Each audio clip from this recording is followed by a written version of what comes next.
people, welcome back to my channel. In this video we are going to learn about some Newton's laws of motions.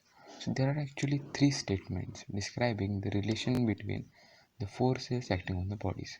So what is the forces acting on the bodies? If look, this is a body, okay, and this is the plane, and we are acting a force upon it, a force, and this, because of this force, it is displacing here to here, it's traveling a distance, okay. So that is called what force is. Now on the force I have a segment here. So what is this called? This is vector. It's nothing, just a vector. So we will learn this in next videos.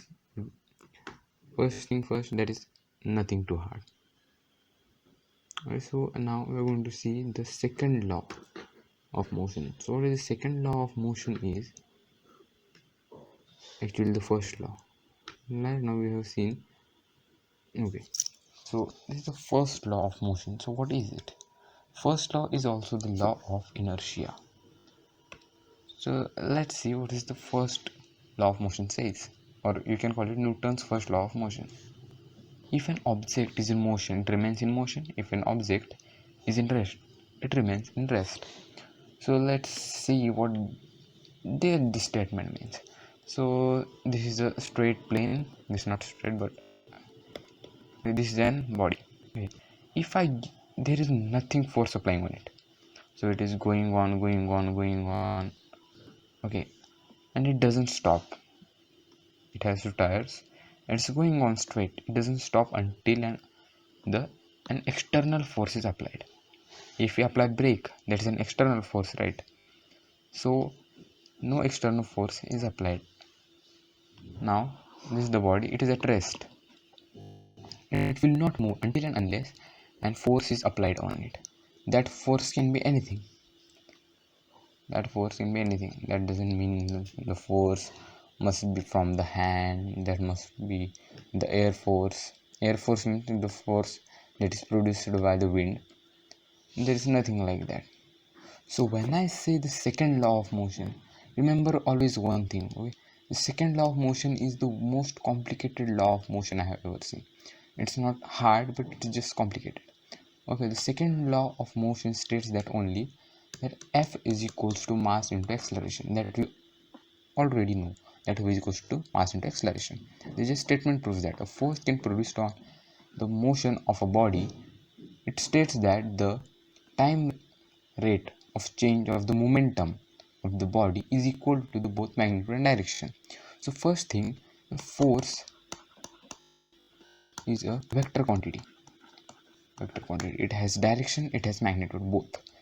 So the second law states that it is a vector quantity, and if the force can be produced by it, it will be in the rate of change of time and momentum, that is mass and acceleration.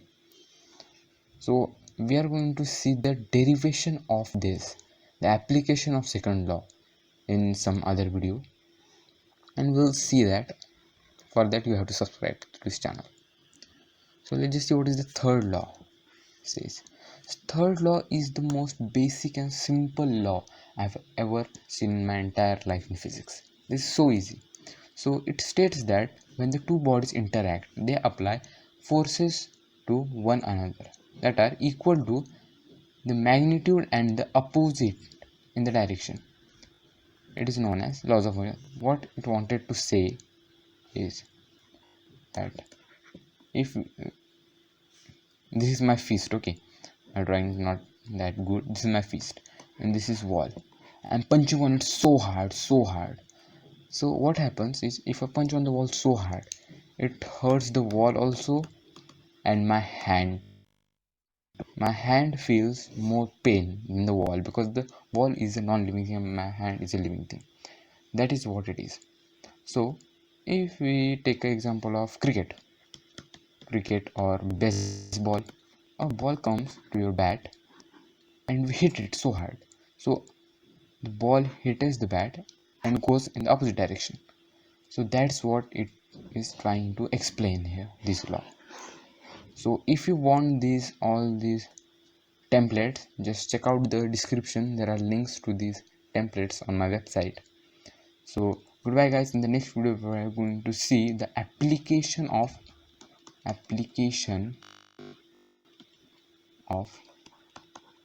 second law of motion. So goodbye guys.